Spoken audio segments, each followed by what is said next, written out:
Cuando ocurre una tragedia, siempre surgen preguntas muy duras.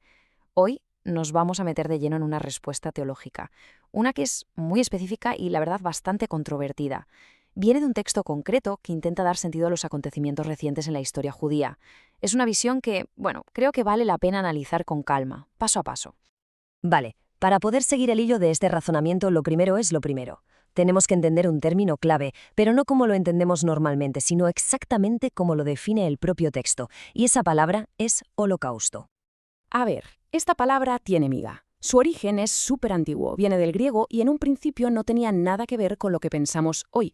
Se refería a un tipo de sacrificio religioso, uno que se quemaba por completo en el fuego.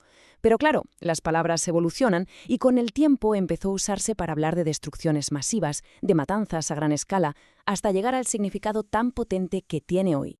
Y con esa definición en mente, llegamos al corazón del asunto, a la pregunta, o mejor dicho, a las preguntas que son realmente inquietantes y que plantea este texto.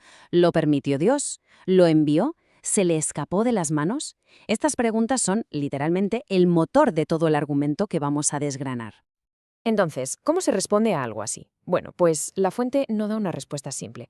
Lo que hace es proponer toda una estructura teológica, un marco de interpretación muy específico. Y es clave que entendamos bien este marco porque es como las gafas a través de las cuales se mira y se interpreta todo lo que ha pasado. Y la idea central de este marco es, atención, que no todas las tragedias son iguales a los ojos de Dios, según esta interpretación, claro. El texto las separa en dos categorías súper distintas, y entender esta división es que es la clave para comprender todo lo que viene después. Y aquí vemos esa distinción. Por un lado, tendríamos los que el texto llama juicios enviados por Dios, o sea, actos divinos directos, una intervención para corregir un pecado concreto. Y por otro lado están los juicios permitidos. Aquí la idea es diferente. Dios no interviene directamente, sino que como consecuencia de una desobediencia continua, permite que los enemigos de Israel ataquen.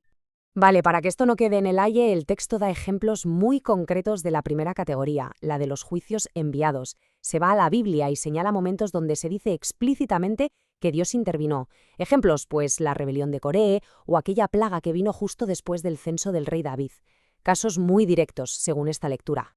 Y luego, para la segunda categoría, la de los juicios permitidos, el texto apunta a otros momentos clave. Hablamos de eventos históricos de gran calibre, como la destrucción del Reino del Norte o la de Jerusalén. En esos casos, la narrativa bíblica no habla de un rayo divino, sino de que Dios entregó a su pueblo a sus enemigos. La idea es que fue una consecuencia de haberse alejado de él durante mucho tiempo. Muy bien, ya tenemos el marco bíblico establecido. Pues ahora viene el salto. El texto coge toda esta lógica, sacada de relatos de hace miles de años, y la aplica directamente a la situación actual, a los pecados de hoy. Y aquí es donde se traza la línea directa entre el pasado y el presente. Lo que afirma la fuente es que justo antes del ataque de octubre de 2023, el Israel moderno había caído en una serie de pecados muy específicos. Y la lista que da es bastante detallada. Habla, por ejemplo, de orgullo y arrogancia, sobre todo en lo militar y tecnológico, de un desafío a la palabra de Dios, mencionando explícitamente los grandes desfiles del orgullo gay. También apunta a un materialismo descontrolado, a una confianza total en el ejército en vez de en Dios y a un olvido general de la ley. Incluso menciona lo que llama jugar con la idolatría, citando el caso de una estatua de Buda en un festival. Así que, con este telón de fondo, con esta lista de pecados que según la fuente estaban ocurriendo, el texto hace la conexión final. Une todo su marco teológico con su interpretación de lo que pasó en el ataque de octubre de 2023. Y la magnitud de la tragedia es innegable.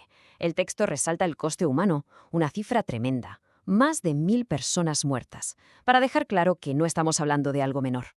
Pero la fuente no solo habla de las vidas perdidas, fijaos en el lenguaje que usa, humillando a Israel hasta el punto más bajo. La palabra clave aquí es humillación.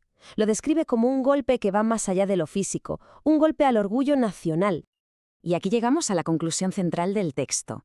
La idea que defiende es que este ataque no fue algo que se escapó del control de Dios. No, dentro de su marco, lo ve como algo que fue o bien permitido o bien directamente enviado, pero siempre con un propósito, ser una llamada de atención, una llamada para volver a Él.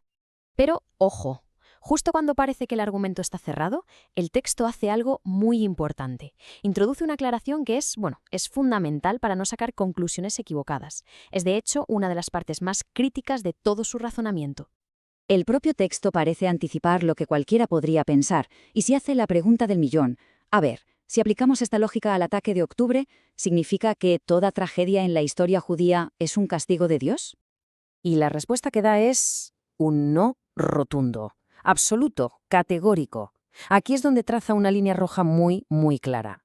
Dice que la Biblia nunca enseña que tragedias posteriores, como las persecuciones, los pogromos o el Holocausto, fueran castigos divinos. Y es tajante.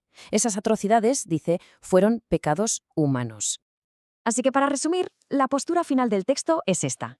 Por un lado, sí, algunas muertes en la Biblia fueron juicios directos de Dios, otras consecuencias que Él permitió.